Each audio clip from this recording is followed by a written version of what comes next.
Hello there, welcome to part 11 of my Clone Wars analysis series. In today's video we'll be examining Dooku Captured, Season 1, Episode 11. The goal of this series is to unpack the Clone Wars animated show and look closely at its themes, characters, and politics. As always, there will be spoilers as we're covering the entire episode and series. That said, let's jump into it. Dooku Captured is the first episode of a two-part storyline that involves Anakin, Obi-Wan, Dooku, and the introduction of Hondo Ohnaka and his pirate clan on Florm, which are mainstays for the Clone Wars. The Jedi attempt to capture Dooku to help bring the Clone War to an end, but in the process the Jedi and Sith Lord crash on a planet, and they end up in the hands of the pirates. The quote for the episode is, "The winding path to peace is always a worthy one, regardless of how many turns it takes," which ultimately means that one should never give up and always strive for peace no matter how bad things get. Starting off with the opening narration, the Jedi have tracked down Separatist leader Count Dooku. After Lay of Grievous, the series has a motif of tracking, as Kit Fisto previously tried tracking down Newt Gunray. The opening narration explains that Anakin went to locate the Count, but hasn't been heard from. Obi-Wan goes to rescue him. Obi-Wan goes into Anakin's cell on board a Separatist ship, and Anakin is hanging on the ceiling. Obi-Wan has his continuous witty banter with Anakin and gives him his lightsaber, as Anakin didn't have it on him previously to make a convincing capture. The image of Obi-Wan handing Anakin's lightsaber to him is reminiscent of the scene from Attack of the Clones when he tells him, "This weapon is your life." That theme is demonstrated throughout the episode as Anakin loses his lightsaber again later on, which also proves that one has to navigate difficult situations without it.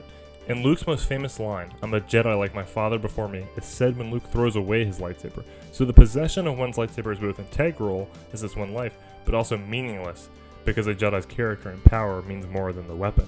During Obi-Wan's sarcastic banter with Anakin, Anakin shows some frustration over wanting to be a Jedi Master. It's a little bit of seeding for his desire for the rank and Revenge of the Sith. Presumably he's still a new knight as the Clone Wars are still very early in the going, however this helps characterize his ambition. He wants success and to impress people so he can climb higher in rank. The ambition could very easily be tied to his ego, which has been demonstrated before on the show. As the Republic attacks the Separatist ship, Dooku attempts to escape down a vertical chute. Anakin carelessly jumps in after him, while Obi-Wan thinks it's wiser to go around to cut Dooku off. Like the group's original fight in Attack of the Clones, this episode helps support Obi-Wan's statement of, "We'll take him together" in Revenge of the Sith, as Anakin repeatedly makes the mistake of trying to do things himself. Dooku escapes in his solar sailor and the Jedi pursue in a Separatist shuttle. During the space chase and fight, both Dooku and the Jedi crash land on a nearby planet, which is the source for the main plot of the episode. When they crash, Obi-Wan says, "I've had better landings," which is another sarcastic remark that strengthens that character trait of him, and it's also a bit similar to when he says, "Another happy landing" in Revenge of the Sith. On the topic of Dooku, Obi-Wan says, "Let's try to get to him before something else does," to Anakin when they go into the cave, sensing many life forms inside. It's a bit ironic of a statement because overall the pirates do get to Dooku before the Jedi do. Inside the cave, Dooku crushes them with rocks using the Force, takes Anakin's lightsaber, and closes the entrance to the cave. Anakin losing his lightsaber is again emphasizing the importance of one's weapon, but then when he has to rely on the Force and himself against the Gundarks inside the cave, it's a testament to his character. A group of pirates are salvaging Dooku's ship in the Separatist shuttle, and they're led by Hondo Ohnaka. Hondo is introduced in this episode and is a recurring important character here on the Clone Wars and is significant on Rebels as well. Hondo is intuitive and knows that the Solar Sailor is an expensive ship, which helps define both his understanding of what makes money and Dooku as someone who has a lot of it. Hondo offers transport to Florm, and Dooku asks if it's civilized, to which Hondo says that depends on your definition of civilized, which is hilarious and shows Hondo is self-aware of his scummy pirate ways, but is also taking pride in that as well. Hondo can tell Dooku is obviously wealthy based on his ship and tries to extort a travel fee out of him because it's in his character to make as much money as possible. While Dooku meets Hondo, Anakin and Obi-Wan have a run-in with Gundarks in the cave, which are mentioned in Empire Strikes Back. They do have the pronounced ears that Han mentions in that movie. Obi-Wan and Anakin are more sarcastic with one another during the scene, which makes it entertaining for the audience, but also on a character level helps define their friendship. They struggle with the Gundarks, the rocks that Dooku used to block the entrance with, and even poison gas inside the cave, until Ahsoka and the clones show up to help them out of the cave.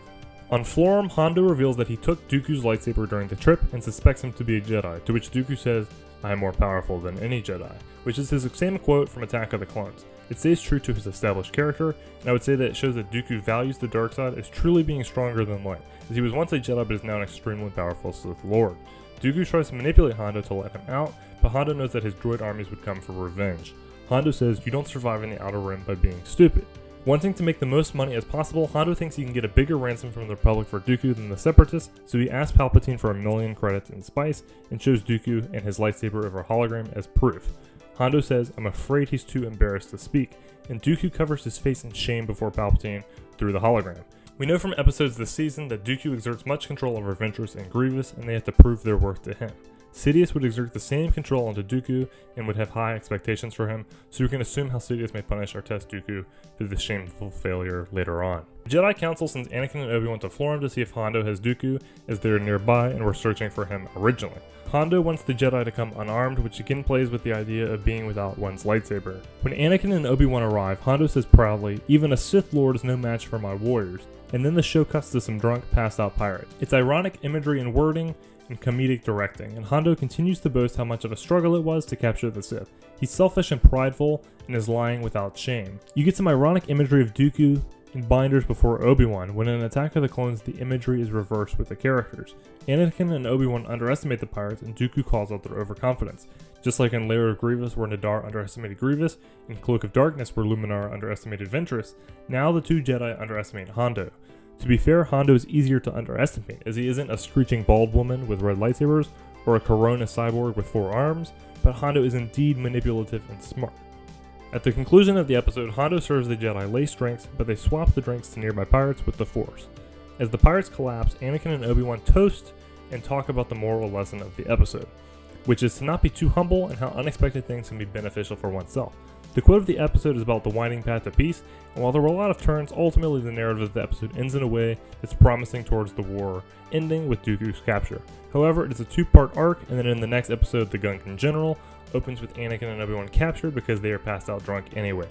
The next episode focuses on honor, which the pirates lacks, and we will examine even more with our friend Hondo next time.